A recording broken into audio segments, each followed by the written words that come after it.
Number 18, metal detectors. It's a misnomer that we were recommending that everybody have a metal detector. Clearly, that's not appropriate for the overwhelming majority of the establishments, or even some of the establishments that have it in most nights for that establishment. All we're saying on number 18 is that if metal detectors are used, then every patron should be subject and go through that metal detecting. And there is nobody, no VIPs, no DJs, no entourages should be accepted from that. And there's a practical reason for that. Two practical reasons for that, actually. Those of you who recall the horrible shooting that took place in City Hall at the City Council chambers a couple of years ago, when there was a metal detector and security that you had to go through to get into City Hall, you could say, how did that happen? Well, up until that point in time, there was a policy that council members, their staff, and their entourages didn't go through. And the person who came in with a gun that day and shot and killed somebody in City Hall was part of that entourage.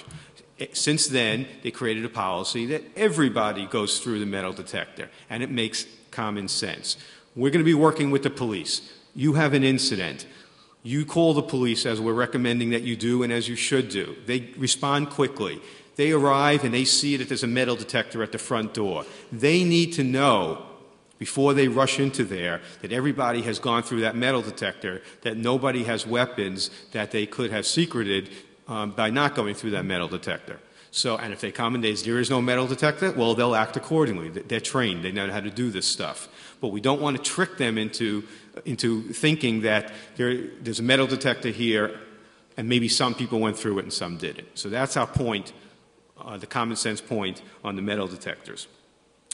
And that's the basic highlights of the security section that I want to go through. The next section is on employees, starting with number 22.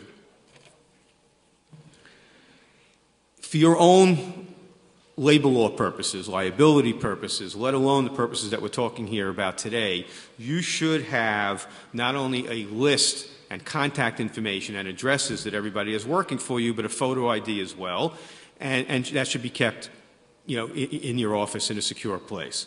You also need to know who's working for you on any particular night, and that doesn't just mean your direct W-2 employees. That also means your 1099 contract employees as well, your DJs, your promoters, your sub-promoters.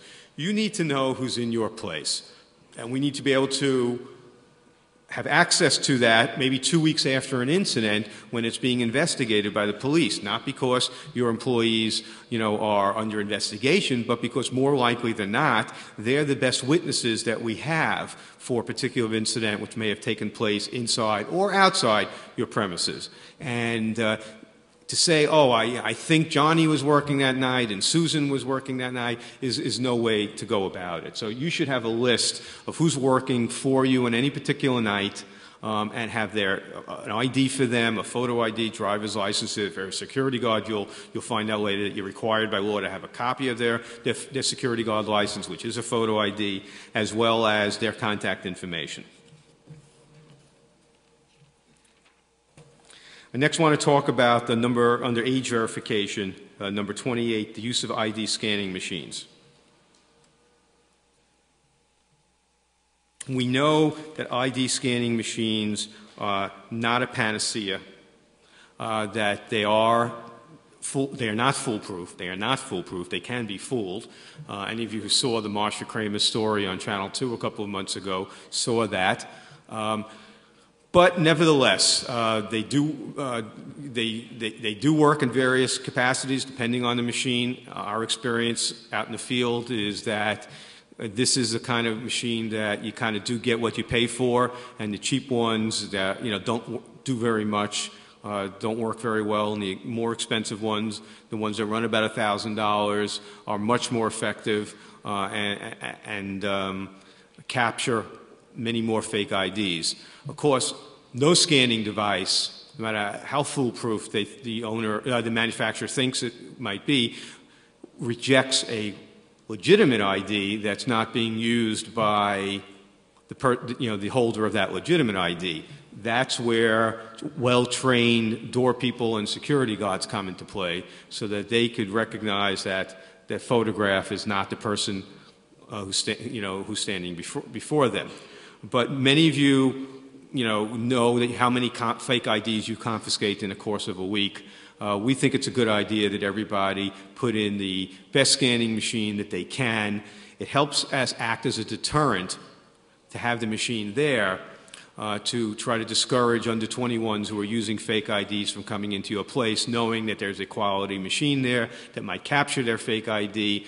And by all means, if you have a police officer that's, on the beat outside your establishment, by all means, if you have a fake ID or a real ID that's not that person, call the police officer over, hand over the fake ID to the person. That type of cooperation has a long way in getting the word out that fake IDs are not accepted here in Nightlife in the city of New York. Go elsewhere. The better, one cautionary note. Again, the better machines do retain that information. They take a photograph, they retain it, which is good for liability purposes, it's good for law enforcement purposes, but again, do not use those machines for marketing or advertising purposes. There's a whole host of liability issues that you will face if you do, but you certainly can use it for your own insurance liability purposes, that somebody came in with a fake ID.